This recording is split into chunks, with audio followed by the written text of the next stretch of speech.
Keluaran pasal 14. Firaun bertindak untuk penghabisan kali. Berfirmanlah Tuhan kepada Musa demikian, katakanlah kepada orang Israel, supaya mereka balik kembali dan berkemah di depan Pi-hahirot, antara Migdol dan laut. Tepat di depan Baal-Zephon, berkemahlah kamu di tepi laut. Maka Firaun akan berkata tentang orang Israel, mereka telah sesat di negeri ini, padang gurun telah mengurung mereka. Aku akan mengeraskan hati Firaun, sehingga ia mengejar mereka, dan terhadap Firaun dan seluruh pasukannya, aku akan menyatakan kemuliaanku, sehingga orang Mesir mengetahui bahwa akulah Tuhan. Lalu mereka berbuat demikian. Ketika diberitahukan kepada Raja Mesir bahwa bangsa itu telah lari, maka berubahlah hati Firaun dan pegawai-pegawainya terhadap bangsa itu, dan berkatalah mereka, apakah yang telah kita perbuat ini, bahwa kita membiarkan orang Israel pergi dari perbudakan kita? Kemudian ia memasang keretanya dan membawa rakyatnya serta. Ia membawa 600 kereta yang terpilih. Ya, segala kereta Mesir, masing-masing lengkap dengan perwiranya. Demikianlah Tuhan mengeraskan hati Firaun, Raja Mesir itu, sehingga ia mengejar orang Israel. Tetapi orang Israel berjalan terus dipimpin oleh tangan yang dinaikkan.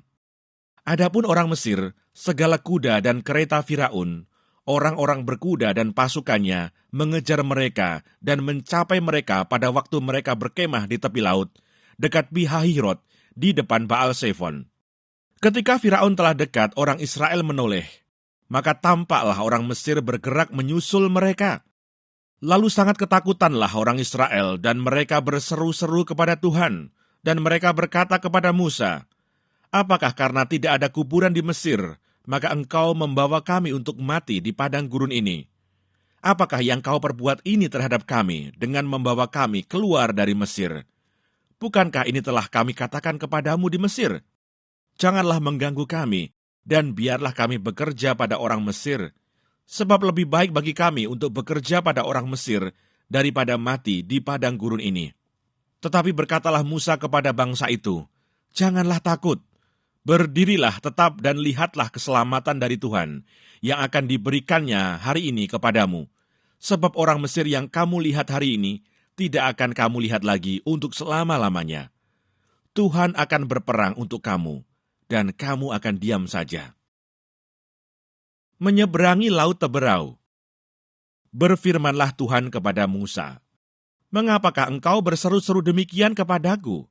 Katakanlah kepada orang Israel supaya mereka berangkat.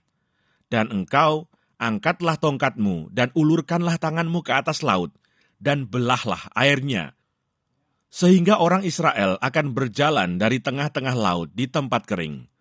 Tetapi sungguh, aku akan mengeraskan hati orang Mesir, sehingga mereka menyusul orang Israel, dan terhadap Firaun dan seluruh pasukannya, keretanya, dan orangnya yang berkuda, aku akan menyatakan kemuliaanku. Maka orang Mesir akan mengetahui bahwa akulah Tuhan, apabila aku memperlihatkan kemuliaanku terhadap Firaun, keretanya, dan orangnya yang berkuda. Kemudian bergeraklah malaikat Allah, yang tadinya berjalan di depan tentara Israel, lalu berjalan di belakang mereka, dan tiang awan itu bergerak dari depan mereka, lalu berdiri di belakang mereka. Demikianlah tiang itu berdiri di antara tentara orang Mesir dan tentara orang Israel. Dan oleh karena awan itu menimbulkan kegelapan, maka malam itu lewat, sehingga yang satu tidak dapat mendekati yang lain semalam-malaman itu. Lalu Musa mengulurkan tangannya ke atas laut, dan semalam-malaman itu Tuhan menguakkan air laut dengan perantaraan angin timur yang keras, membuat laut itu menjadi tanah kering, maka terbelahlah air itu. Demikianlah orang Israel berjalan dari tengah-tengah laut di tempat kering. Sedang di kiri dan di kanan mereka, air itu sebagai tembok bagi mereka. Orang Mesir mengejar dan menyusul mereka, segala kuda Firaun, keretanya, dan orangnya yang berkuda, sampai ke tengah-tengah laut. Dan pada waktu jaga pagi, Tuhan yang di dalam tiang api dan awan itu memandang kepada tentara orang Mesir, lalu dikacaukannya tentara orang Mesir itu. Ia membuat roda keretanya berjalan miring dan maju dengan berat, sehingga orang Mesir berkata, marilah kita lari meninggalkan orang Israel, sebab Tuhanlah yang berperang untuk mereka melawan Mesir. Berfirmanlah Tuhan kepada Musa, ulurkanlah tanganmu ke atas laut, supaya air berbalik meliputi orang Mesir, meliputi kereta mereka dan orang mereka yang berkuda. Musa mengulurkan tangannya ke atas laut. Maka menjelang pagi berbaliklah air laut ke tempatnya, sedang orang Mesir lari menuju air itu. Demikianlah Tuhan mencampakkan orang Mesir ke tengah-tengah laut. Berbaliklah segala air itu, lalu menutupi kereta dan orang berkuda dari seluruh pasukan Firaun yang telah menyusul orang Israel itu ke laut. Seorang pun tidak ada yang tinggal dari mereka. Tetapi orang Israel berjalan di tempat kering dari tengah-tengah laut, sedang di kiri dan di kanan mereka air itu sebagai tembok bagi mereka. Demikianlah pada hari itu, Tuhan menyelamatkan orang Israel dari tangan orang Mesir, dan orang Israel melihat orang Mesir mati terhantar di pantai laut. Ketika dilihat oleh orang Israel, betapa besarnya perbuatan yang dilakukan Tuhan terhadap orang Mesir, maka takutlah bangsa itu kepada Tuhan, dan mereka percaya kepada Tuhan dan kepada Musa, hambanya itu. Keluaran pasal 15. Nyanyian Musa dan Israel. Pada waktu itu Musa bersama-sama dengan orang Israel menyanyikan nyanyian ini bagi Tuhan yang berbunyi, baiklah aku menyanyi bagi Tuhan, sebab ia tinggi luhur, kuda dan penunggangnya dilemparkannya ke laut. Tuhan itu kekuatanku dan mazmurku, ia telah menjadi keselamatanku. Ia Allahku, kupuji dia. Ia Allah Bapakku, kuluhurkan dia. Tuhan itu pahlawan perang, Tuhan itulah namanya. Kereta Firaun dan pasukannya dibuangnya ke dalam laut. Para perwiranya yang pilihan dibenamkan ke dalam laut Teberau. Samudra raya menutupi mereka, ke air yang dalam mereka tenggelam seperti batu. Tangan kananmu Tuhan mulia karena kekuasaanmu. Tangan kananmu Tuhan menghancurkan musuh. Dengan keluhuranmu yang besar, engkau meruntuhkan siapa yang bangkit menentang engkau. Engkau melepaskan api murkamu yang memakan mereka sebagai tunggul gandum. Karena nafas hidungmu segala air naik bertimbun-timbun, segala aliran berdiri tegak seperti bendungan. Air bah membeku di tengah-tengah laut. Kata musuh, aku akan mengejar, akan mencapai mereka, akan membagi-bagi jarahan. Nafsuku akan kulampiaskan kepada mereka, akan kuhunus pedangku, tanganku akan melenyapkan mereka. Engkau meniup dengan taufanmu, laut pun menutupi mereka.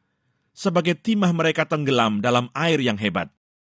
Siapakah yang seperti engkau di antara para Allah, ya Tuhan? Siapakah seperti engkau, mulia karena kekudusanmu, menakutkan karena perbuatanmu yang masyhur? Engkau pembuat keajaiban, engkau mengulurkan tangan kananmu, bumi pun menelan mereka.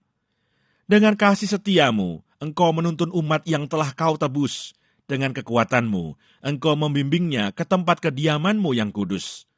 Bangsa-bangsa mendengarnya, mereka pun menggigil, kegentaran menghinggapi penduduk tanah Filistin. Pada waktu itu gemparlah para kepala kaum di Edom, kedahsyatan menghinggapi orang-orang berkuasa di Moab. Semua penduduk tanah Kanaan gemetar. Ngeri dan takut menimpa mereka karena kebesaran tanganmu. Mereka kaku seperti batu, sampai umatmu menyeberang, ya Tuhan, sampai umat yang kau peroleh menyeberang. Engkau membawa mereka dan kau cangkokkan mereka di atas gunung milikmu sendiri, di tempat yang telah kau buat kediamanmu, ya Tuhan, di tempat kudus yang didirikan tanganmu, ya Tuhan. Tuhan memerintah kekal selama-lamanya. Ketika kuda Firaun dengan keretanya dan orangnya yang berkuda telah masuk ke laut, maka Tuhan membuat air laut berbalik meliputi mereka, tetapi orang Israel berjalan di tempat kering dari tengah-tengah laut. Lalu Miriam, nabiah itu, saudara perempuan Harun, mengambil rebana di tangannya, dan tampillah semua perempuan mengikutinya, memukul rebana serta menari-nari. Dan menyanyilah Miriam memimpin mereka. Menyanyilah bagi Tuhan, sebab ia tinggi luhur.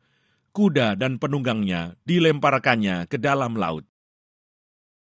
Di Mara dan di Elim. Musa menyuruh orang Israel berangkat dari laut Teberau, Lalu mereka pergi ke padang gurun Syur. 3 hari lamanya mereka berjalan di padang gurun itu dengan tidak mendapat air. Sampailah mereka ke Mara, tetapi mereka tidak dapat meminum air yang di Mara itu karena pahit rasanya. Itulah sebabnya dinamai orang tempat itu Mara. Lalu bersungut-sungutlah bangsa itu kepada Musa, kata mereka, "Apakah yang akan kami minum?" Musa berseru-seru kepada Tuhan, dan Tuhan menunjukkan kepadanya sepotong kayu. Musa melemparkan kayu itu ke dalam air, lalu air itu menjadi manis. Di sanalah diberikan Tuhan ketetapan-ketetapan dan peraturan-peraturan kepada mereka, dan di sanalah Tuhan mencoba mereka. Firman-Nya, "Jika kamu sungguh-sungguh mendengarkan suara Tuhan Allahmu, dan melakukan apa yang benar di matanya, dan memasang telingamu kepada perintah-perintahnya, dan tetap mengikuti segala ketetapannya, maka aku tidak akan menimpakan kepadamu penyakit manapun yang telah kutimpakan kepada orang Mesir. Sebab aku Tuhanlah yang menyembuhkan engkau." Sesudah itu sampailah mereka di Elim. Di sana ada 12 mata air dan 70 pohon kurma. Lalu berkemahlah mereka di sana, di tepi air itu. Keluaran pasal 16. Mana, Sabat. Setelah mereka berangkat dari Elim, tibalah segenap jemaah Israel di padang gurun Sin, yang terletak di antara Elim dan Gunung Sinai. Pada hari yang ke-15 bulan yang kedua, sejak mereka keluar dari tanah Mesir. Di padang gurun itu bersungut-sungutlah segenap jemaah Israel kepada Musa dan Harun, dan berkata kepada mereka, Kalau kami mati tadinya di tanah Mesir oleh tangan Tuhan ketika kami duduk menghadapi kuali berisi daging dan makan roti sampai kenyang. Sebab kamu membawa kami keluar ke padang gurun ini untuk membunuh seluruh jemaah ini dengan kelaparan." Lalu berfirmanlah Tuhan kepada Musa, "Sesungguhnya aku akan menurunkan dari langit hujan roti bagimu. Maka bangsa itu akan keluar dan memungut tiap-tiap hari sebanyak yang perlu untuk sehari, supaya mereka kucoba apakah mereka hidup menurut hukumku atau tidak. Dan pada hari yang ke-6, apabila mereka memasak yang dibawa mereka pulang, maka yang dibawa itu akan terdapat 2 kali lipat banyaknya dari apa yang dipungut mereka sehari-hari." Sesudah itu berkatalah Musa dan Harun kepada seluruh orang Israel, "Petang ini kamu akan mengetahui bahwa Tuhanlah yang telah membawa kamu keluar dari tanah Mesir. Dan besok pagi kamu melihat kemuliaan Tuhan, karena Ia telah mendengar sungut-sungutmu kepadanya. Sebab apalah kami ini, maka kamu bersungut-sungut kepada kami?" Lagi kata Musa, "Jika memang Tuhan yang memberi kamu makan daging pada waktu petang, dan makan roti sampai kenyang pada waktu pagi, karena Tuhan telah mendengar sungut-sungutmu yang kamu sungut-sungutkan kepadanya, apalah kami ini? Bukan kepada kami sungut-sungutmu itu, tetapi kepada Tuhan." Kata Musa kepada Harun, "Katakanlah kepada segenap jemaah Israel, marilah dekat ke hadapan Tuhan, sebab Ia telah mendengar sungut-sungutmu." Dan sedang Harun berbicara kepada segenap jemaah Israel, mereka memalingkan mukanya ke arah padang gurun, maka tampaklah kemuliaan Tuhan dalam awan. Lalu berfirmanlah Tuhan kepada Musa, "Aku telah mendengar sungut-sungut orang Israel. Katakanlah kepada mereka, pada waktu senja kamu akan makan daging, dan pada waktu pagi kamu akan kenyang makan roti. Maka kamu akan mengetahui bahwa akulah Tuhan Allahmu." Pada waktu petang datanglah berduyun-duyun burung puyuh yang menutupi perkemahan itu. Dan pada waktu pagi terletaklah embun sekeliling perkemahan itu. Ketika embun itu telah menguap, tampaklah pada permukaan padang gurun sesuatu yang halus, sesuatu yang seperti sisik, halus seperti embun beku di bumi. Ketika orang Israel melihatnya, berkatalah mereka seorang kepada yang lain, "Apakah ini?" Sebab mereka tidak tahu apa itu. Tetapi Musa berkata kepada mereka, "Inilah roti yang diberikan Tuhan kepadamu menjadi makananmu. Beginilah perintah Tuhan, pungutlah itu, tiap-tiap orang menurut keperluannya. Masing-masing kamu boleh mengambil untuk seisi kemahnya, segomer seorang menurut jumlah jiwa." Demikianlah diperbuat orang Israel. Mereka mengumpulkan, ada yang banyak, ada yang sedikit. Ketika mereka menakarnya dengan gomer, maka orang yang mengumpulkan banyak tidak kelebihan, dan orang yang mengumpulkan sedikit tidak kekurangan. Tiap-tiap orang mengumpulkan menurut keperluannya. Musa berkata kepada mereka, seorang pun tidak boleh meninggalkan daripadanya sampai pagi. Tetapi ada yang tidak mendengarkan Musa dan meninggalkan daripadanya sampai pagi, lalu berulat dan berbau busuk. Maka Musa menjadi marah kepada mereka. Setiap pagi mereka memungutnya, tiap-tiap orang menurut keperluannya. Tetapi ketika matahari panas, cairlah itu. Dan pada hari yang ke-6, mereka memungut roti itu 2 kali lipat banyaknya, 2 gomer untuk tiap-tiap orang. Dan datanglah semua pemimpin jemaah memberitahukannya kepada Musa. Lalu berkatalah Musa kepada mereka, inilah yang dimaksudkan Tuhan. Besok adalah hari perhentian penuh, Sabat yang kudus bagi Tuhan. Maka roti yang perlu kamu bakar, bakarlah. Dan apa yang perlu kamu masak, masaklah. Dan segala kelebihannya, biarkanlah di tempatnya untuk disimpan sampai pagi. Mereka membiarkannya di tempatnya sampai keesokan harinya, seperti yang diperintahkan Musa. Lalu tidaklah berbau busuk dan tidak ada ulat di dalamnya. Selanjutnya kata Musa, makanlah itu pada hari ini, sebab hari ini adalah Sabat untuk Tuhan. Pada hari ini tidaklah kamu mendapatnya di padang. 6 hari lamanya kamu memungutnya, tetapi pada hari yang ke-7 ada Sabat, maka roti itu tidak ada pada hari itu. Tetapi ketika pada hari ke-7 ada dari bangsa itu yang keluar memungutnya, tidaklah mereka mendapatnya. Sebab itu Tuhan berfirman kepada Musa, berapa lama lagi kamu menolak mengikuti segala perintahku dan hukumku? Perhatikanlah, Tuhan telah memberikan Sabat itu kepadamu. Itulah sebabnya pada hari ke-6, Ia memberikan kepadamu roti untuk 2 hari. Tinggallah kamu di tempatmu masing-masing. Seorang pun tidak boleh keluar dari tempatnya pada hari ke-7 itu. Lalu beristirahatlah bangsa itu pada hari ke-7. Umat Israel menyebutkan namanya, Mana, warnanya putih seperti ketumbar, dan rasanya seperti rasa kue madu. Musa berkata, beginilah perintah Tuhan, ambillah segomer penuh untuk disimpan turun-temurun, supaya keturunan mereka melihat roti yang kuberi kamu makan di padang gurun, ketika aku membawa kamu keluar dari tanah Mesir. Sebab itu Musa berkata kepada Harun, ambillah sebuah buli-buli, taruhlah mana di dalamnya segomer penuh, dan tempatkanlah itu di hadapan Tuhan, untuk disimpan turun-temurun.